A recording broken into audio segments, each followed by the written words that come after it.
Ahora le damos la bienvenida a Felipe Mujica, secretario general del Movimiento del Socialismo. ¿Cómo está, Felipe? ¿Cómo estás tú? ¿Cómo están las cosas? Bueno, no tan complicadas como la tiene la oposición en este momento, ¿vale? Bueno, que es difícil conseguir algo tan enredado como eso en estas circunstancias, Sí, ¿no? señor, sí, señor. Porque fíjate, nunca había unas condiciones eh, de descontento tan importantes en Venezuela como ahora, desde el punto de vista electoral, y nunca había tantas dificultades para que la oposición actuara en consecuencia poniéndose de acuerdo, o las oposiciones, ¿verdad? Y ayer Capriles puso el dedo en la llaga al plantear que María Corina debía colocarse la gorra de líder y abrir paso pues a la selección de un candidato, de una opción electoral.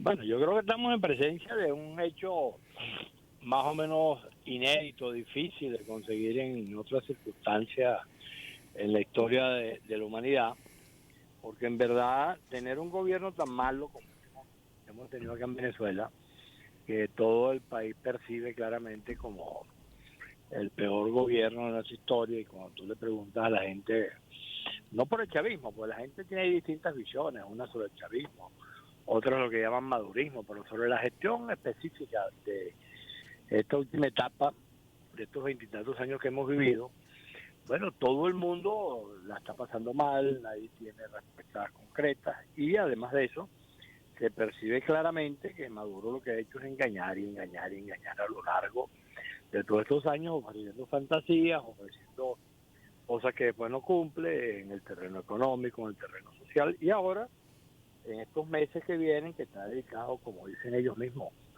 a hacer campaña electoral, bueno, entonces las ofertas, como ya sabemos, de las campañas electorales son mucho más intensas, mucho mayores.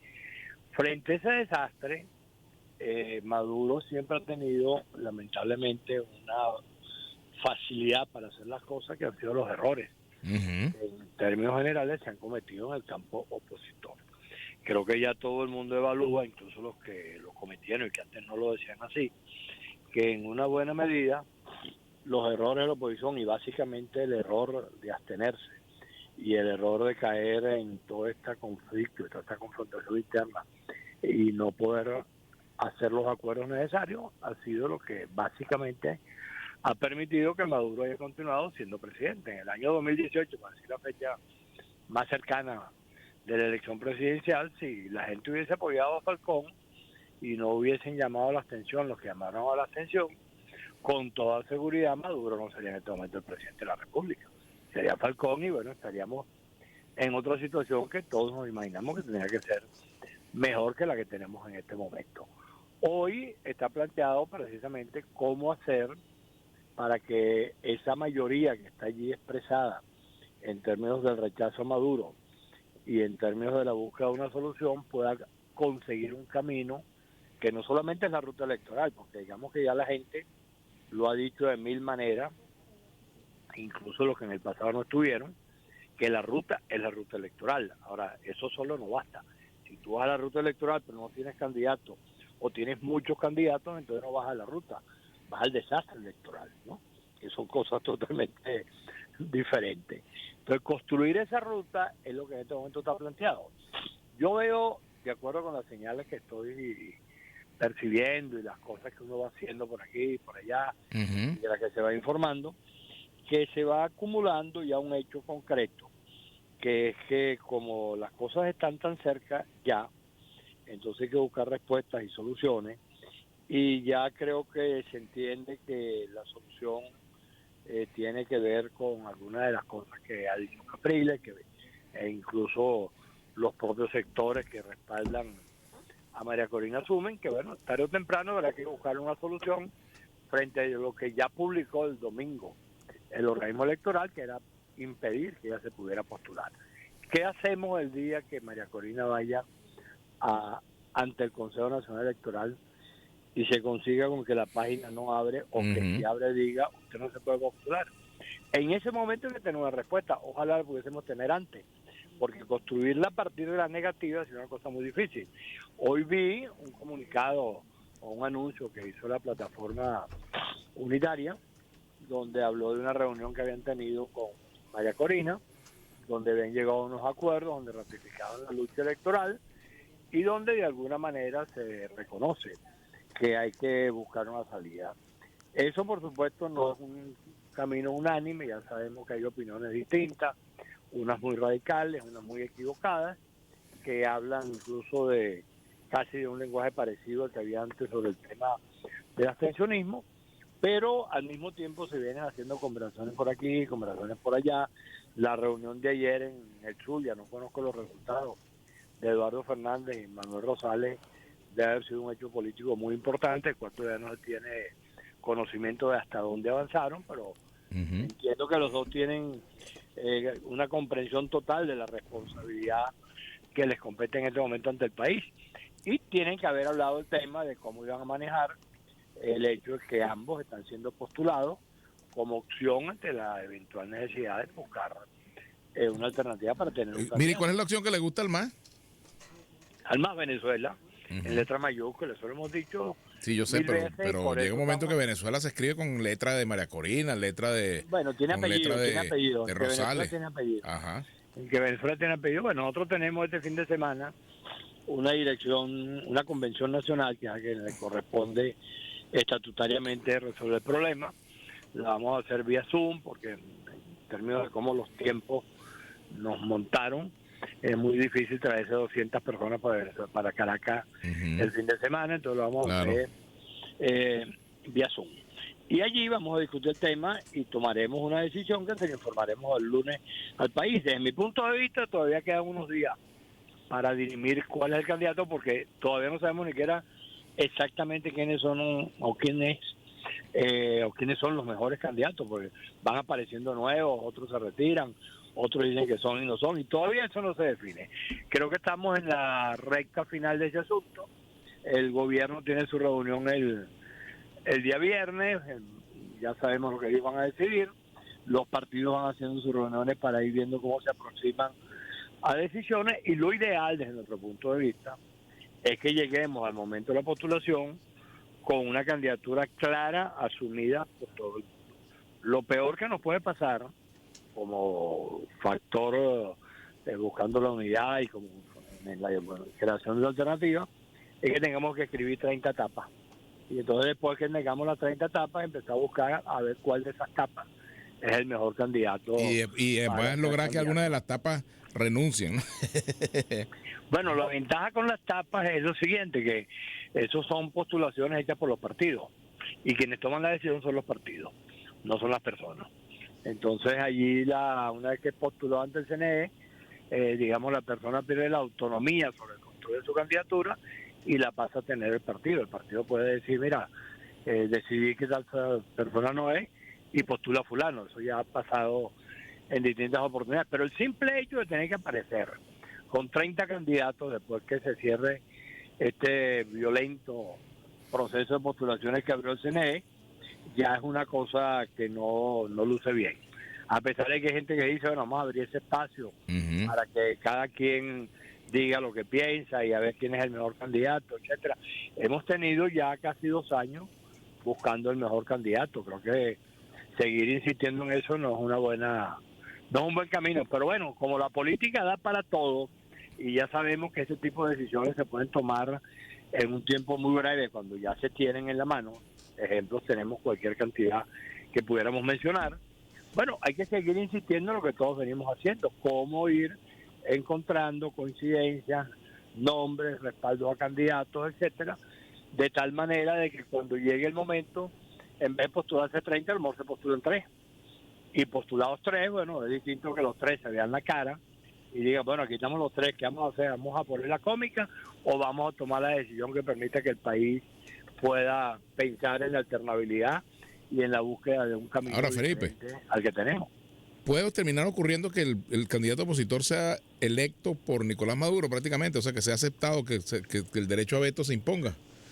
Bueno, tú sabes que eso del derecho a veto y electo por Nicolás Maduro es una manera de decirlo, que ellos tendrán que ver qué es lo que hacen con eso, porque el mejor ejemplo de que yo pongo el candidato que a mí me gusta fue lo que le pasó en Chile, con Patricio Aylwin.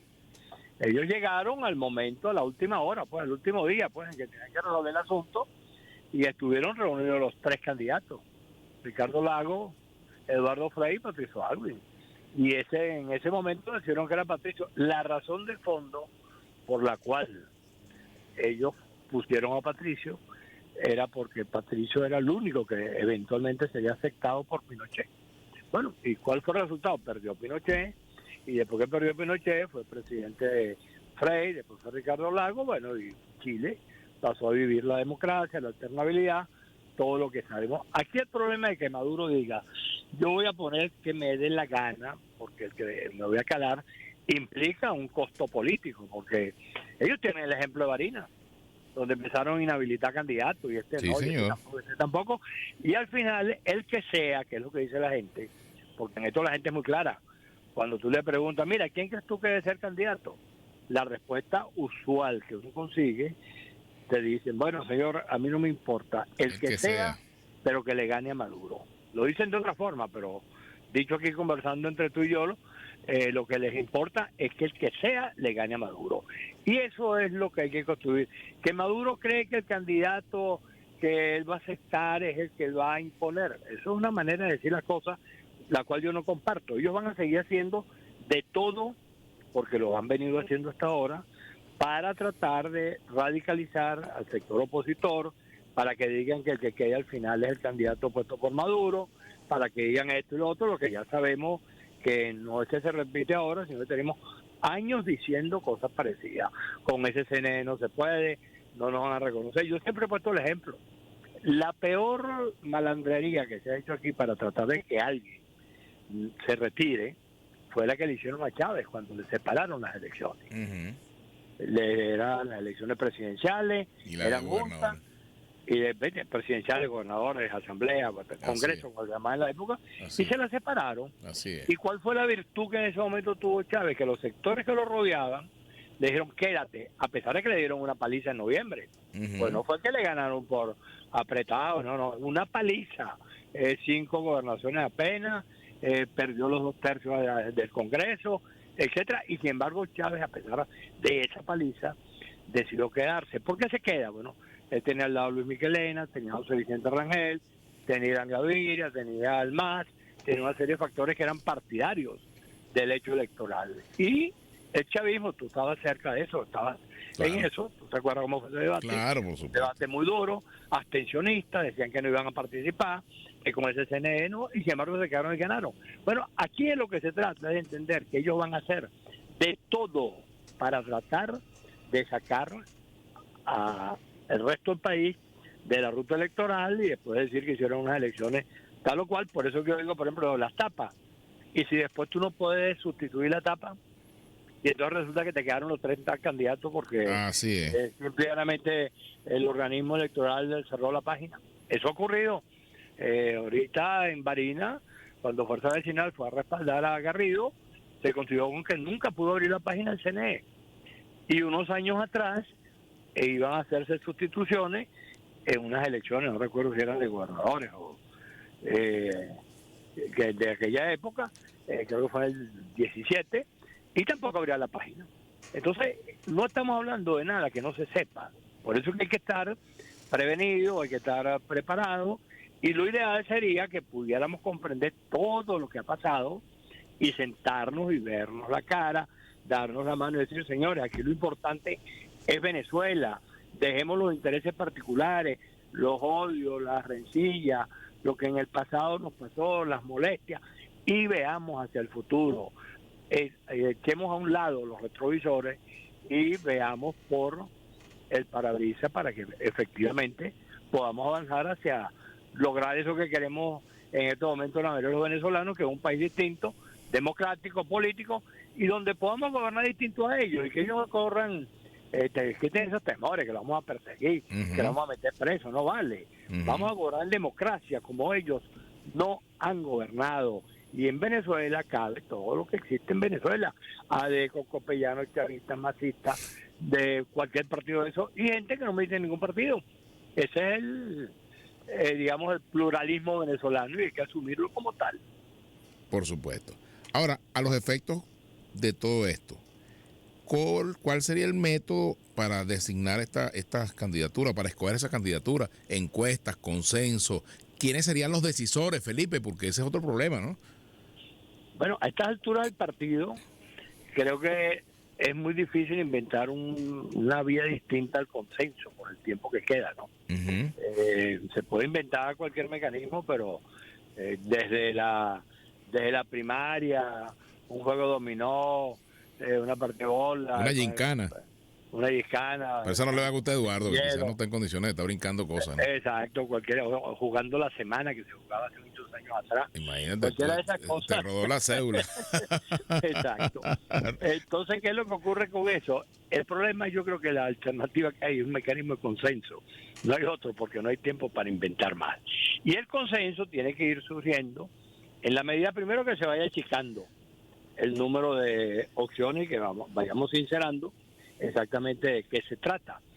Y a partir de allí ir viendo cuáles son los nombres que están quedando, que van existiendo, y busquemos entre ese el que esté en mejor condición, la que esté o el que esté en mejor condición para ser postulado ante el país, y que los venezolanos vean que hubo de parte de este campo político, de este campo democrático, de este campo mayoritario, la inteligencia, la habilidad, la estrategia para saber que el adversario, que sabemos todo lo que hace, también tiene enfrente gente que conoce el asunto, que lo enfrenta con inteligencia, y que bueno, ellos pueden llegar al extremo, como lo han dicho algunos, ellos pueden llegar al extremo de decir no hacemos elecciones, y tienen ahí la justificación esa del exequivo que se ha dicho en distintas oportunidades, que pueden inventar una querella y de esa querella entonces producir una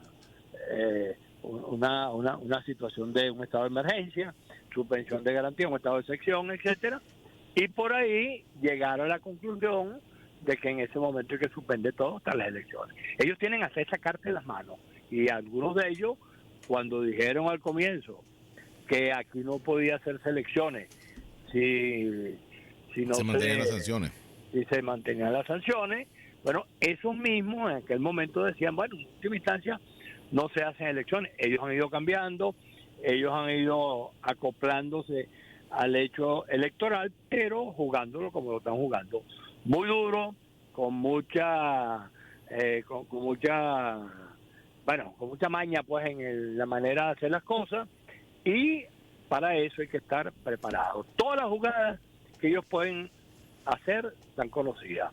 El problema es si tú frente a esa jugada no tienes respuesta porque tu división o tus problemas o tu separación por dificultades con tal o cual persona o con tal o cual partido te impiden que eso sea. Ahora, Felipe, final, ¿cuánto pesa ahí, por ejemplo, la mano de el brazo de María Corina?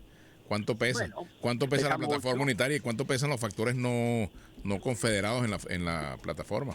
Yo digo que todos pesan mucho ahorita, porque en el momento en que se decidan las cosas, cada opinión de cada factor lo hace importante. Si lamentablemente ocurre lo que todo el mundo pronostica, que ojalá no fuese así, que al final María Corina no puede competir, ella tiene que entender que en ese momento lo importante es derrotar al gobierno.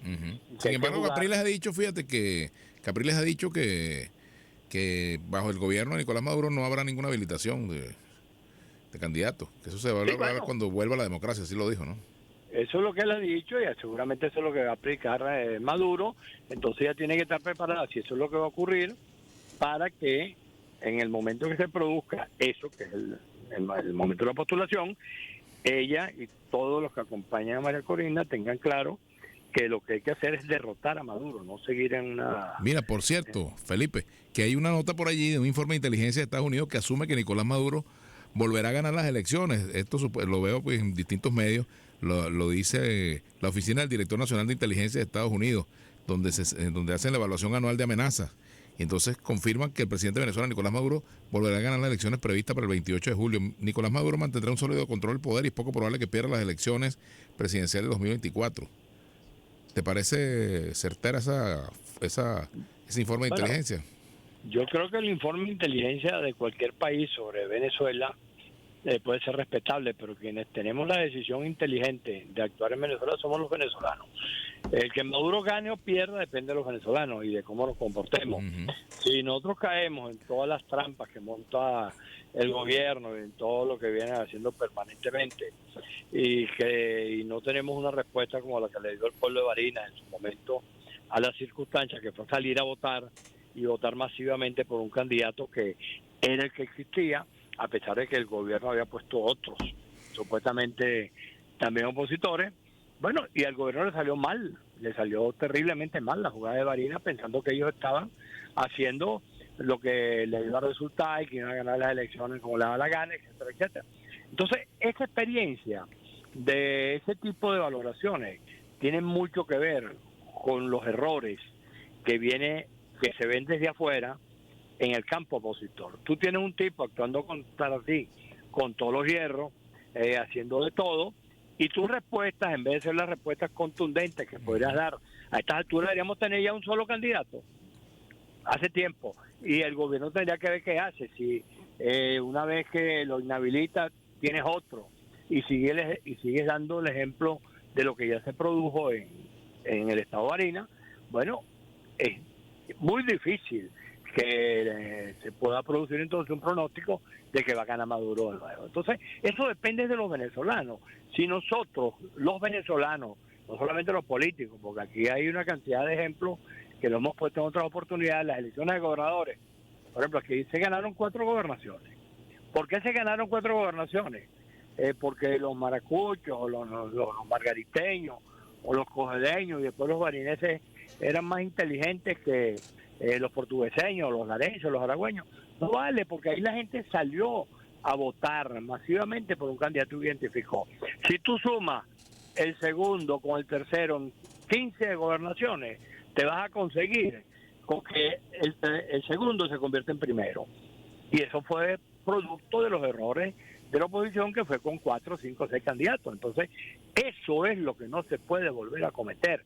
Y en eso hay que trabajar para tratar de construirlo, bueno, con todo lo difícil que se vea, con todas las dificultades, con todos los gatos negros que andan por ahí sueltos diciendo que así no se puede, que así tampoco, que para acá, que para allá. Bueno, todo eso hay que confrontarlo y hay que tener el optimismo que da la política. Como te lo he dicho en otros momentos, la política es un instrumento que inventaron los seres humanos, creo que desde el primer día que pusieron los pies sobre la tierra, para tratar de resolver lo posible y lo imposible. Bueno, en Venezuela estamos en un estado parecido al que decían los chilenos con su situación cuando hablaban que solamente un milagro podía dirimir una situación como la que tenían, que era muy parecida a la que tenemos acá. Bueno, y apareció el milagro y se produjeron los hechos políticos que se produjeron. Perdió Pinochet el referéndum, después perdió la elección, y después, contra todo lo que cualquiera pudo haber pronosticado en aquel momento, se produjo en Chile los cambios que en este momento hemos valorado. Así es. Bueno, Felipe, seguiremos informando, como se dice por allí. Seguiremos informando y seguiremos viendo. Queda un poquitico de días. Así es, nada más. Así es. No hay tiempo de fastidiarse. Mientras tanto, Maduro sigue moviéndose. Ya está en el octavo aniversario de los CLAP. Bien.